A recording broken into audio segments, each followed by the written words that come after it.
Tulis apresiasi karena kamu sudah menyadari, oh iya ini saya tahu bahwa nilai saya turun begitu ya. Tulis apresiasi kamu sudah bisa mengetahui di mana letak yang harus diperbaiki tadi itu ya. Oke.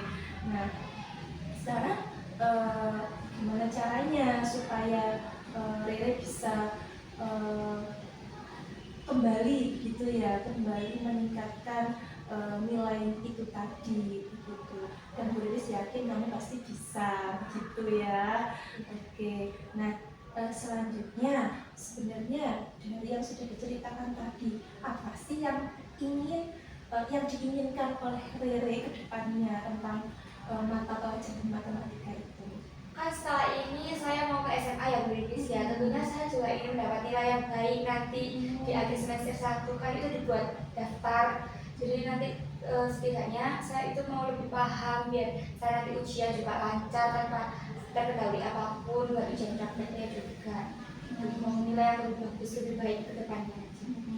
Baik, kalau Bu Riris pahami dari ceritamu ini tadi, kamu ingin nilai di rapot ini bisa lebih baik, lebih bagus karena kedepannya akan digunakan untuk lanjut ke sekolah lanjutannya. Saya biasanya di rumah itu mempelajari ulang Bu Riris. Saya cari-cari lewat YouTube kan di situ biasanya ada penjelasannya juga. Terus terkadang saya juga beberapa kali sempat tanya ke guru yang lain, guru matematika yang lain. Jadi saya mendatangi guru tersebut, lalu saya konsultasi apa yang menjadi kesusahan saya bertanya bagaimana caranya, dan ternyata itu emang mudah itu buat dipahami bagi saya.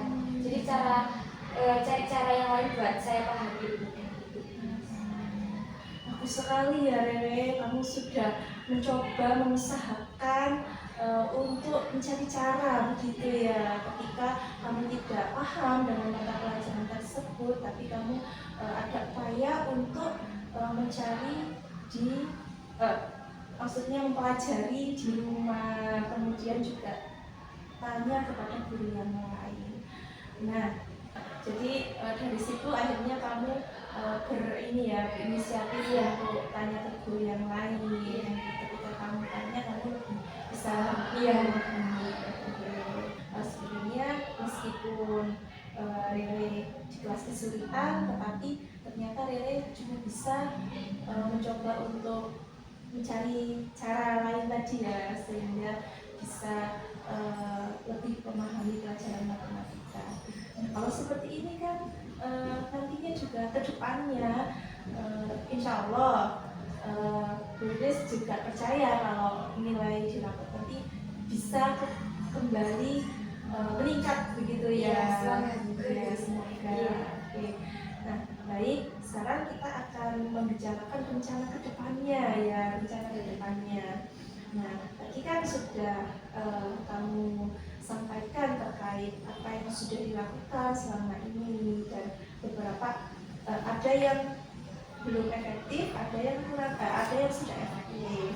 Nah, sekarang kita berbicara terkait dengan tadi hal yang kamu inginkan di awal ya, karena Bu Riris tadi juga sempat mendengar terkait sekolah lanjutan ya, karena ingin lebih memahami dan nilainya bisa meningkat sehingga bisa untuk mendaftar ke sekolah lanjutan. Nah, jadi rencana ke depan ini bagaimana ya, maksudnya apa yang akan kamu lakukan selain yang sudah kamu lakukan tadi, rencana ke depan yang berkaitan dengan tujuan kamu atau keinginan kamu jangka panjang nantinya. Mungkin bisa disampaikan secara detail apa saja. Mungkin kan saya belum les ya Bu ya, mungkin nanti saya mau cari les juga biar saya lebih mudah. Setidaknya kalau nanti di sekolah emang kurang memahami, nanti saya sampaikan ke guru les tersebut agar saya juga bisa dimudahkan. Terus saya mungkin sebelum hari tersebut untuk pembelajaran matematika, saya malamnya mempelajari dulu biar di sekolah itu saya lebih matang, bisa lebih mengikuti. Walaupun nanti baca kertas, setidaknya saya paham sedikit-sedikit daripada saya nggak paham sama sekali ketika saya tidak belajar. Oke, berarti pada intinya mencoba untuk ikut les gitu ya. Ada lagi mungkin yang lain? les ini les privat atau les yang datang ke lembaga bimbel? Kayaknya saya lebih suka les privat. Ya satu-satu kan lebih paham, kalau kan sama aja kayak di sekolah, nanti kalau saya kurang paham kan ya susah.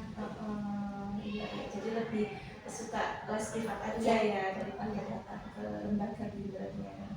Oke, sudah ini sudah sampai berbicara dengan orang tua? Sudah. Oh sudah. Ya, sudah. Terus gimana respon orang tua? Ya masih mau dicari tahu lagi. Tapi sebenarnya kata ayah gak apa-apa, gak usah terlalu mengejar untuk satu hal yang buat jatuh, nanti kan masih ada yang lain, supaya gak kepikiran terus juga. Gitu ya. Iya. Motivasi dari ayah. Iya. Iya. Oke. Nah itu terkait les privat. Ini ada yang lain. Kalau Buris bertanya ya, kalau bimbel TKA ini sebenarnya membantu nggak dalam mata pelajaran matematika? Kan ada numerasinya ya. Iya. Sedikit membantu sih Bu, tapi terkadang itu masih ada banyak soal-soal yang belum dipelajari atau yang belum muncul. Tapi di TKA ini saya suka sih membantu, karena kan biasanya ketemu banyak guru yang berbeda-beda, jadi juga bisa konsultasi, bisa bertanya apa yang menjadi kesulitan. Gitu ya. Iya. Iya, karena mungkin kalau TKA ini kan fokusnya ke literasi numerasi. Iya. Ya. Kalau beda, kalau matematika ada apa namanya ininya sendiri, babnya sendiri. Gitu. Apa pastinya untuk ke sekolah lanjutan, apalagi supaya bisa masuk dengan jalur prestasi akademik kan juga perlu usaha yang keras begitu ya, usaha yang maksimal gitu. Nah, gimana Rin? Ada lagi mungkin? Saya biasanya lebih suka tanya ke temen, kan biasanya ada teman saya lebih paham gitu ya Bu ya, karena kalau kita belajar bareng pasti nanti ada semangat yang lebih daripada harus belajar sendiri. Terus kalau nggak paham kan kita bisa saling tanya, terus kalau ada kesusahan kita juga saling membantu. Tanya teman, saya lebih suka gitu sih Bu, kayak kerja kelompok bareng buat belajar. Jadi belajar bersama dengan Iya. teman ya. Iya. Gitu. Memang kadang ketika dijelaskan oleh teman Itu lebih paham. lebih paham Iya. ya daripada ke gurunya, karena mungkin bahasa dari teman itu lebih mudah dipahami. Iya. Begitu ya Ria. Oke.